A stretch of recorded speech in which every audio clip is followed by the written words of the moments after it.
City Council members. You have heard already stated that there are some concerns about background checks. Law enforcement isn't exempt from that concern. In fact, I had a conversation with Chief John Hutto from Fort Collins today, and I've had a prior conversation with the sheriff in regards to how do law enforcement agencies work within the law to ensure that when we issue a weapon to a police officer, that we are following the required or the necessary steps for background checks. And should there be a personnel action at some point in time, it's not uncommon for an officer that's been involved in a use of force incident with their weapon for that weapon to be taken as evidence.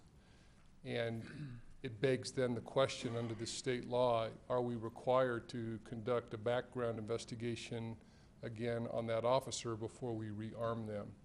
So we share some of the very same concerns that Buddy talked about and that you heard from the local businesses, Colorado Youth Outdoors, that are engaged in a common practice of providing a weapon to customers and family members to bring them together in a sporting arena.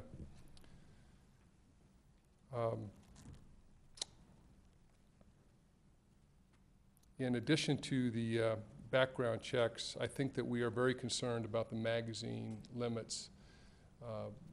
You've heard, and I would concur, that that is a very difficult, if not impossible, law to enforce in most instances. I think maybe too overarching as it relates to what legislation would reasonably expect from the law enforcement agency. So I think what you've heard from the business owners is a statement of truth, and I would let you know that in addition to their concerns, law enforcement feels some impacts that we're going to need legal guidelines on for navigating through this legislation ourselves. Okay. Go ahead, ask a question. Chief, I'm struggling with the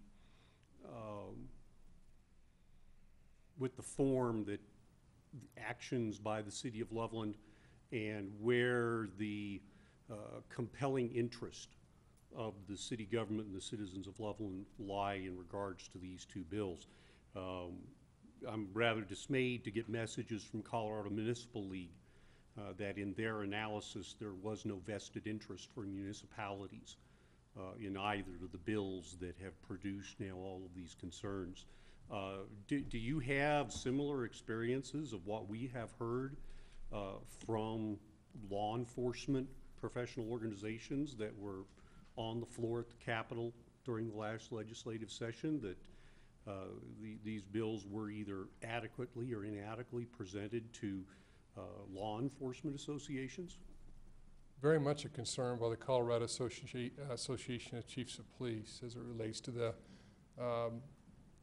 capacity of magazines and the requirement for background checks for the weapons and who that applies to and when that applies.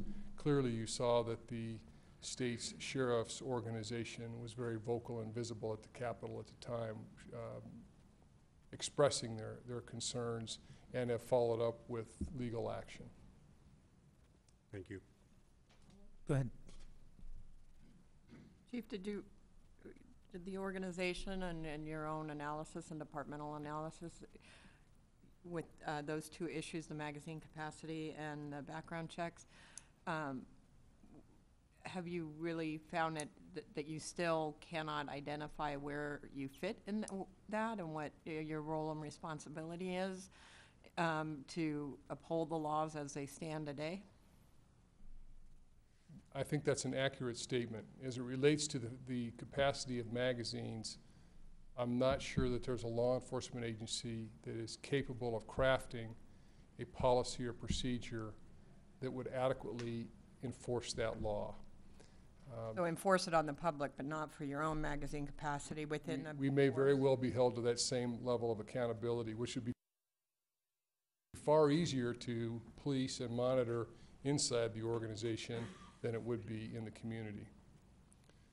as it relates to the background checks, as I indicated when I stepped to the podium, my most recent discussion about law enforcement's responsibility for doing background checks was with Chief John Hutto today, who, in consultation with the city attorney's office in Fort Collins, is in dispute with the recommendation from the Colorado Bureau of Investigation, which has communicated to the law enforcement community that once a background investigation is done on a police officer, as long as that police officer is serving in good standing, the Colorado Bureau of Investigations doesn't believe that a subsequent investigation is necessary.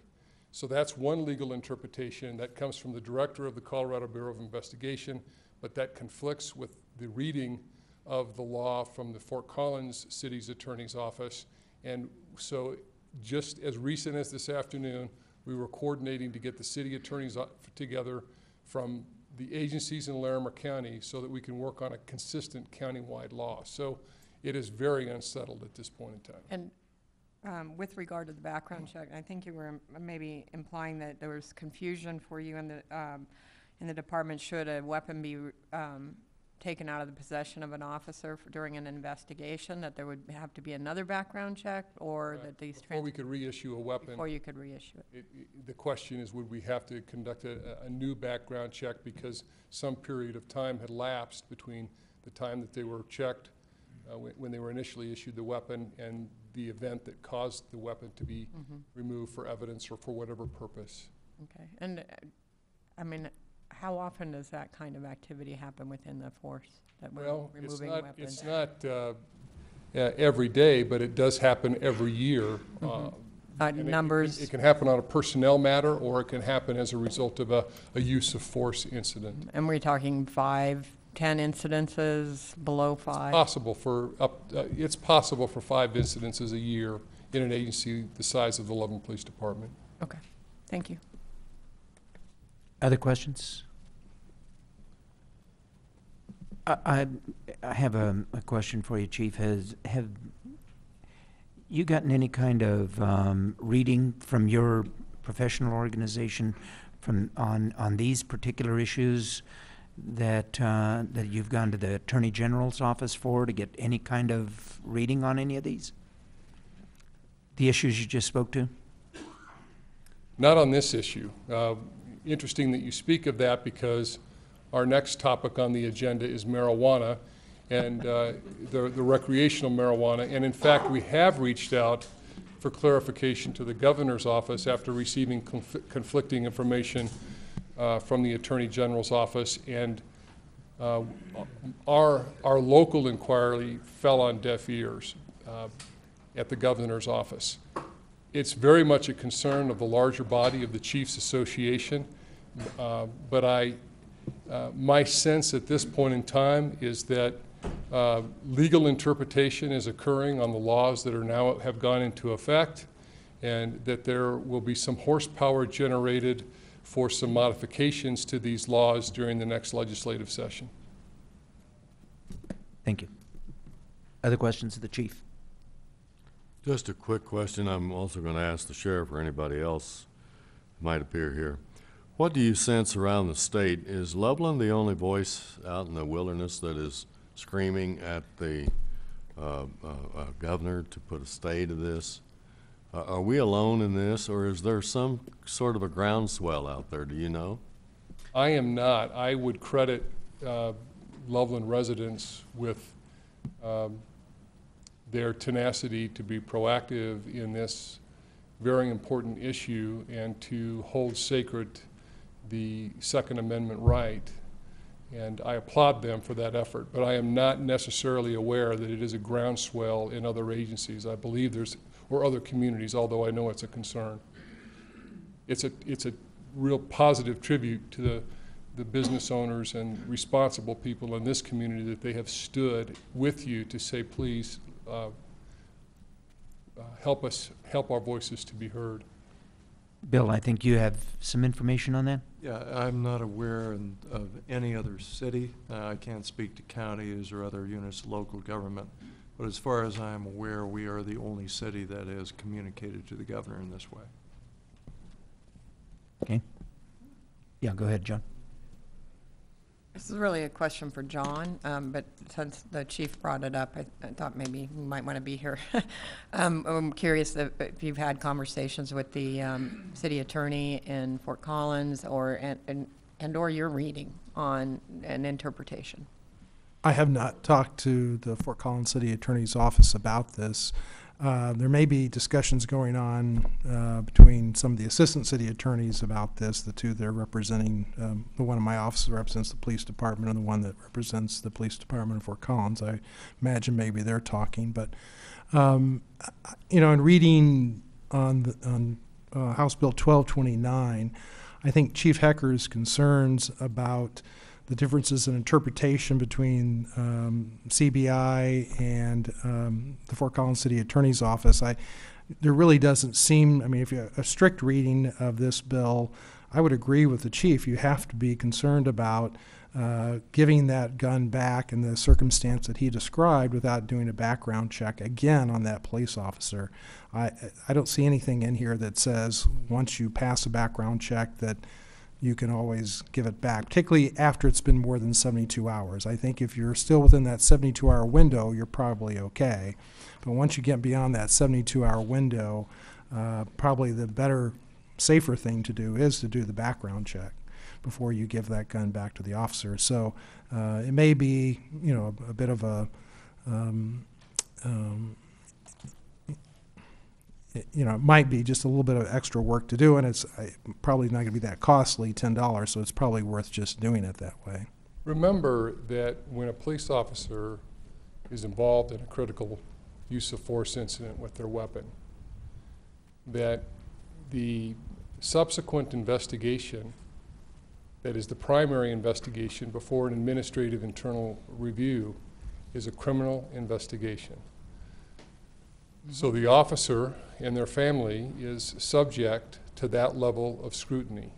And there is an emotional and a psychological impact on human beings and police officers to be held accountable to that level of scrutiny when they've been trying to do something to defend their lives or the lives of another person.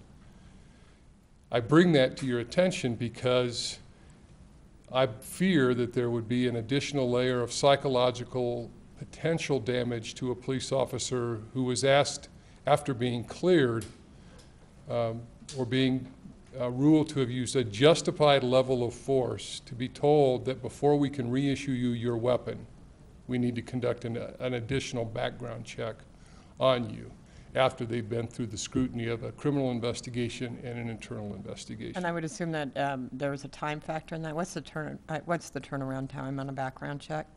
Well, the background check can be done by the Colorado Bureau of Investigations, I think, pretty readily. But it's not the time factor so much as it is the impact. Yeah, and I appreciate that. I was just curious, so what on top of that, what the waiting period would be for the office. Yeah, I don't know exactly what the waiting period would be through CBI.